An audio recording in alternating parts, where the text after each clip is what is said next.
nije sasvim jednostavno pitanje kako sažeti 20 godina rada, posebno zato što su se i uvjeti i formacije u kojima je blok radio poprilično mijenjali, ali neka crvena nit se ipak može uspostaviti.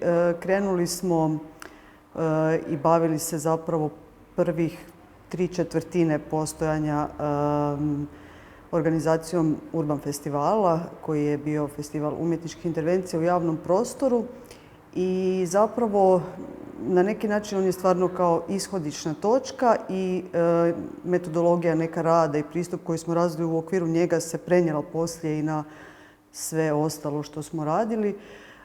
Oni se mogu sažeti možda u nekoliko, kako bi se to danas popularno reklo, keywordsa ili ključnih riječi kao što su društveno angažirana umjetnost, intervencionizam.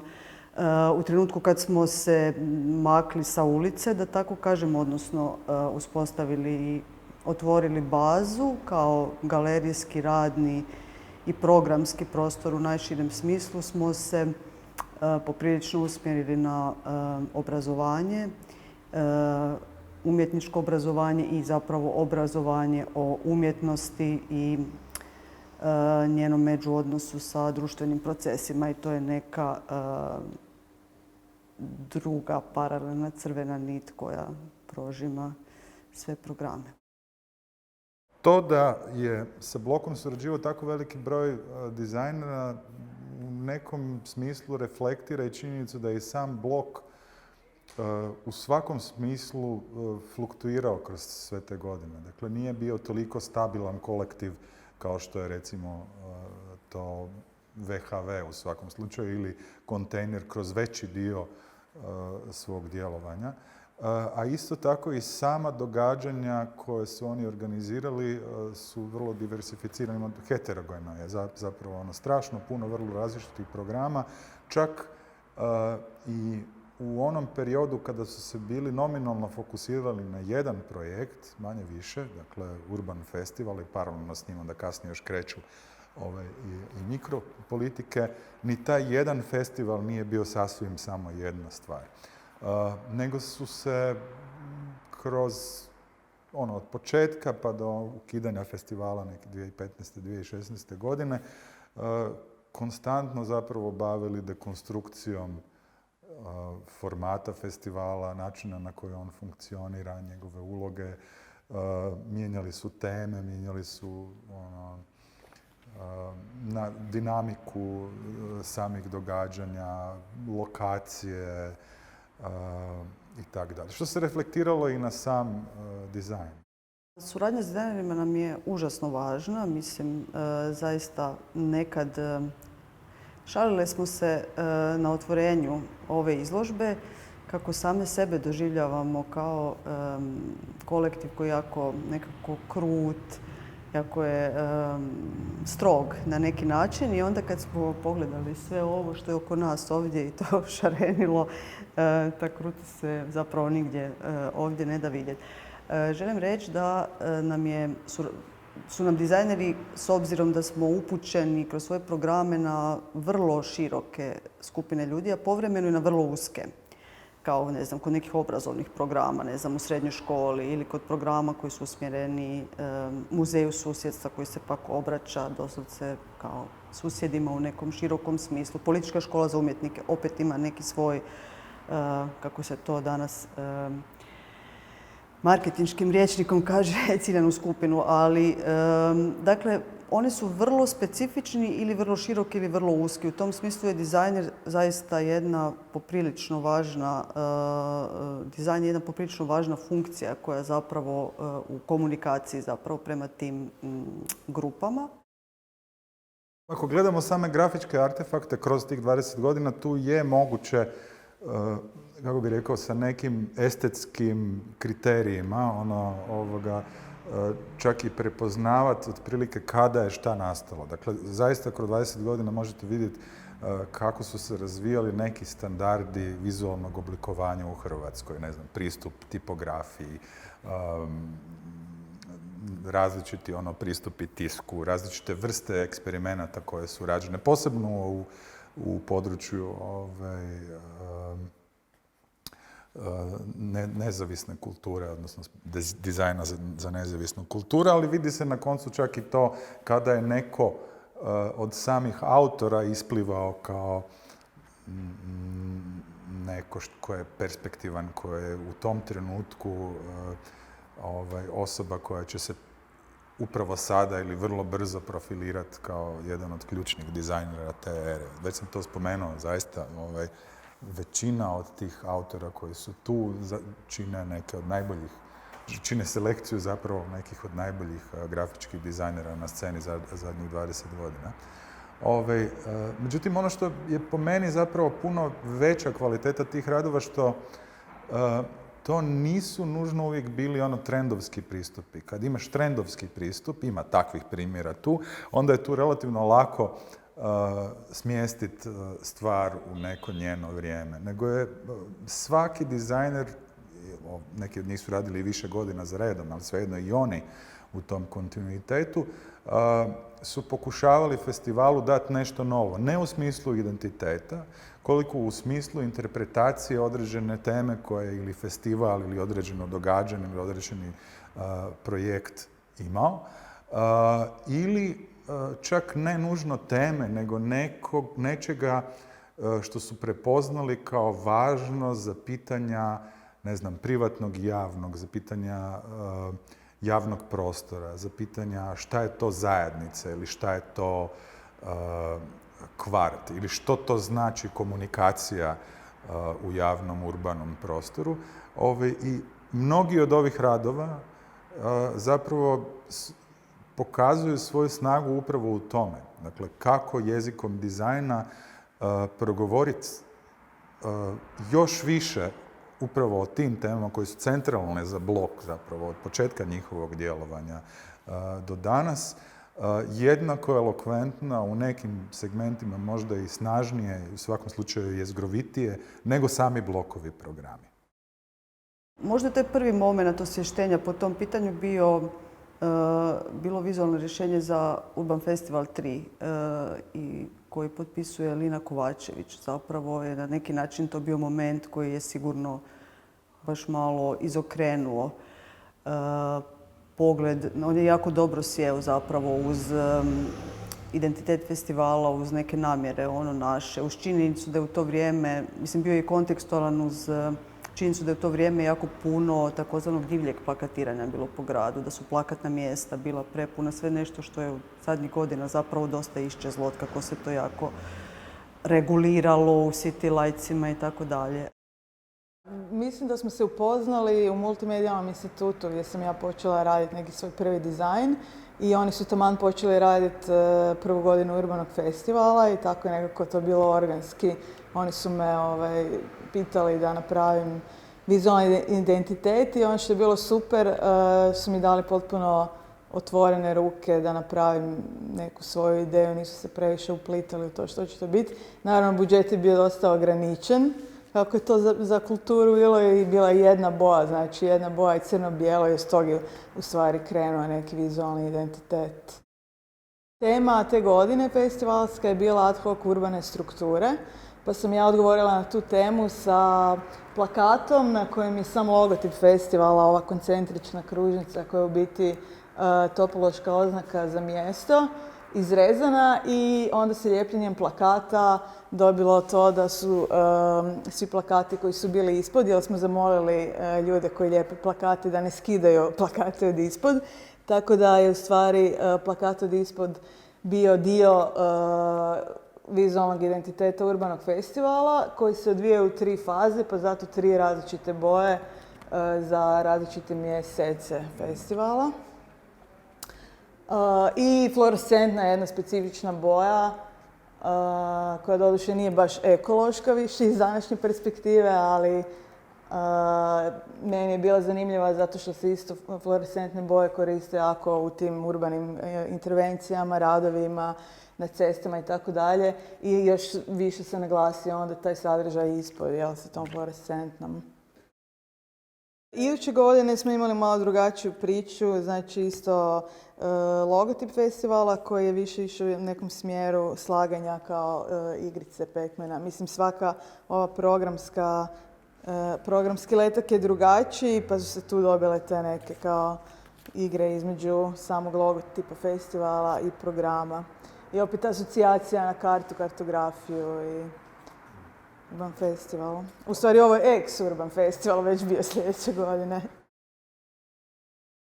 Mi smo počeli surađivati sa blokom taman nakon faksa i zapravo bili smo iz sličnih godina i bili smo zapravo impresionirani njihovom razinom organiziranosti i predanosti, što nam je zapravo bilo ugodno iznenađenje da klijenti nisu demoni, da nisu izrabljivači, nego neko ko ti pristupa i prijateljski i odgovorno i gdje smo zapravo ideološki isto bili nekako bliski njihovoj poziciji. I naravno kao, budući smo tada još bili mladi i nabrijeni, smo to napravili na najkompliciraniji mogući način. To je kao treba biti taj sustav tih A4 letaka koji se printaju i koji se mogu printati u uredu, tako da smo ove neke informacije koje su poznate, kao što su biografije umjetnika i slično, smjestili odmah, predvidjeli mjesto za opis rada i onda zapravo ovaj ostatak logotipa rastrgali na tih 12, budući smo znali da će biti 12 radova, 12 A4 listova uz taj sustav cajhni i oznaka gdje se on na kraju može spojiti u javnom prostoru u jedan plakat. Mislim da kao zapravo doćemo kasnije i do umjetnika za kvart koji imaju neku sličnu caku, ali na puno jedan opušteniji način. Ovo je zapravo onak tipičan mladi dizajner koji u svom radu tematizira dizajn. To je plakat koji oponaša način na koji se u gradu lijepe plakati. Mislim, jako mi je to simpatično danas ovako gledati nazad. Ta nelagoda s tim festivalskim formatom na neki način prati od početka i treba isto tako reći da je to vrijeme te velike liberalizacije, nakon Tuđmanove smrti, promjene vlasti, otvaranje eurointegracijskim procesima i tako dalje, u kojem zaista stasa čitav niz, pa čak i kustovskih kolektiva, ali i čitav niz NGO-a u kulturi, festivala posebno. I na neki način, kako smo od početka bili jako usmjereni i na kontekst u kojem radimo, tako nam je i taj sami okvir festivala bio mjesto propitivanja, kao i svako mjesto na kojem smo nešto radili. I bilo nam je zanimljivo s te strane na neki način tim gestama skrenuti pažnju i na to da je i okvir mjesto o kojem možemo govoriti kad prezentiramo radove, da on nije neutralan, nekakva nevidljivi okvir, nego da naprosto neko mjesto koje puno toga uvjetuje. Za Urban Festival 12, koji sam radio zajedno sa Darijem Devićem, smo zapravo odlučili tu temu koja se često provlači kroz razne radove kolektiva Blok, odnosno sudjelovanje publike nekako i izlaženje te umjetnosti u prostor. Tu vrstu interakcije smo zapravo htjeli prenijeti na sam dizajn, što je ovako nekako najbanalnije i najdoslovnije bilo da smo napravili plakat sa kojih se svaki rad sa festivala imao svoju fotografiju i svaka fotografija se mogla odlijepiti sa plakata i zalijepiti u katalog koji je imao predviđena mjesta za svaku sličicu. Zapravo na neki način smo od kataloga napravili album za skupljanje, a od svakog rada, za svaki rad tražili publiku da na neki način uđe u neki dijalog s tim radom. To se zove festival samo nominalno, to je niz nekakvih projekata i autora koji su skupljeni pod jedan zajednički nazivnik i koji se tako obrađuje. I onda ako smo zapravo tražili način da to riješimo s Urban Festivalom 11, Urban Festivalom 12 malo manje, s Urban Festivalom 13 naprosto nismo uopće pristupali tome kao problemu, nego smo odlučili rješavati svaki od tih projekata kao zasebni dizajnerski problem. Zapravo oni su svi okupljeni na toj web stranici koju sam potpuno zaboravio jer to je bilo dosta davno, Ali sad kad smo je ponovno pogledali u pripremama za ovu izložbu, zapravo dosta nabrijana. I kulminiralo je zapravo tim katalogom koji je, ako je sve ovo bilo nekako stihijski, raznorodno, raznih formata, veličina od ovih mapa za te ture i hodanja po gradu. To je zapravo jedan medij koji smo samo za njih radili, a to su te ture, vođene ture koje one vole organizirati, pa onda uvijek moraš napraviti nekakav ogroman plakat na kojem je s druge strane mapa koja pokazuje sve te točke. Ima ih tu nekoliko. No, uglavnom, kada je to bila gomila tih raznih materijala, onda smo htjeli da taj katalog zapravo bude nekako užasno klasično i lijepo prelomljen. Ideja je bila pokrenuti biblioteku koja će pokriti neke, ajmo reći, rupe u izdavaštvu s ovih prostora, a koja će se baviti teorijom umjetnosti, likovnom kritikom i sličnim temama. Nije bilo unaprijed definirano koje će točno autori biti kojim redoslijedom, ali ono što smo znali je da bi se vezali nekako na nekakvo džepno izdavaštvo, karakteristično možda više za 60., 70. i 80. godine. Tako da je to uvjetovalo zapravo i format, i odabir pisama, nekakav tretman naslovnica za koje smo htjeli da se ne baziraju na interpretaciji tema svakog pojedinačnog izdanja, nego više na nekakvom tretmanu biblioteke kao serijala. Pisma su odabrana da nekako evociraju određeno raspoloženje, određenu ozbiljnost prema sadržaju, a obzirom da je ipak trebalo stvoriti nekakvu distinkciju između pojedinih izdanja, onda tu dolazi u igru te neke grafički tretman poput uvećanih inicijala ili različitih boja. Modernizam kao takav nije sad izravno uvjetovao izgled naslovnica i oblikovanje knjige, ali je služio negdje kao nekakva pozadina, možda čak više nesvjesno odredio smjer oblikovanja.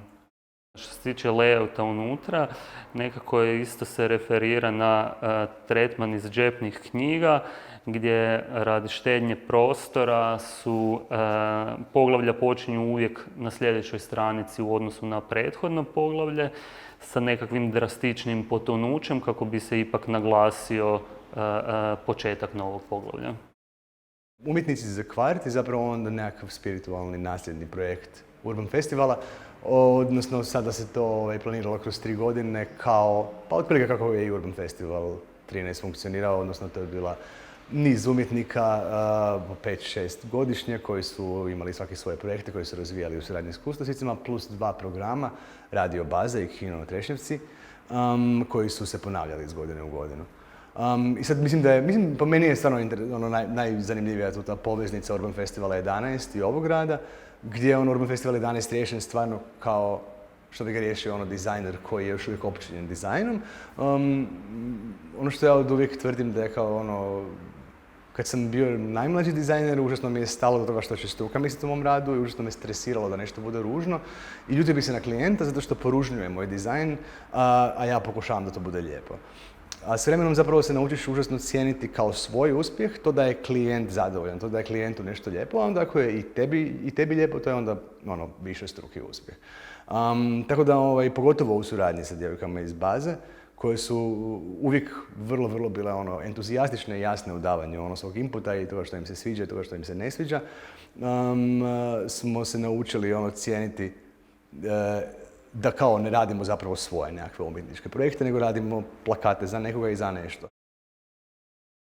Kad smo se 2016. godine konačno uselili, otvorili prostor koji smo pokušavali dobiti već godinama, to se jako reflektiralo zapravo na programe. Najprije činjenicom da smo te godine umrtvile nakon toliko 15 zapravo kontinuiranih godina Urban Festival koji nam više nije bio potreban kao taj okvir.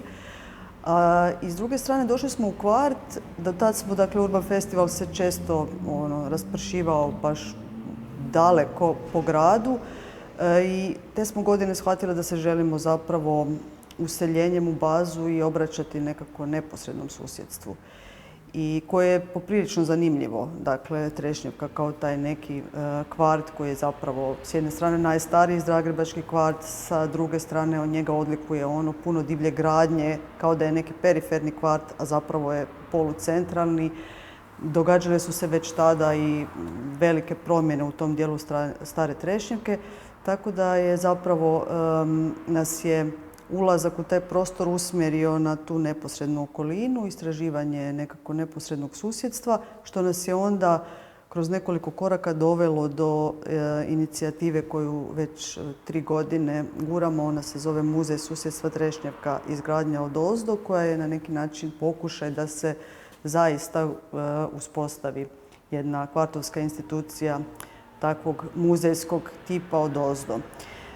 S druge strane, useljenje u bazu nam je otvorilo mogućnost da radimo kontinuirani edukativni program i u tom trenutku je stasalo nešto o čemu smo tako već neko vrijeme maštale, program koji se zove Politička škola za umjetnike i koji zapravo tad kontinuirano se odvija. Što se tiče znači, projekta Muzej susjedstva Trešnjevka, suradnja sa blokom je tu bila zapravo malo drugačija nego inače. Često smo za njih radili projekte koji su i kraći u trajanju i možda su nekad i konkretni u materijalima koji su potrebni za određeno događanje. U ovom slučaju se radi zapravo o dugoročnom projektu koji ima za cilj u nekom trenu uspostaviti pravi fizički muzej, ali za početak je trebalo napraviti virtualni muzej. Naglasak na logotipu i nekakvom možda standardnijem tretmanu, standardnijem pristupu projektu bio uvjetovan jednim dijelom možda i suradnjom sa Zoranom Đukićem, a jednim dijelom ovo što sam ranije govorio da je jednostavno trebalo imati nešto što će jasno obilježiti taj projekt i sve njegove inkarnacije i sve njegove outlete neke vrste.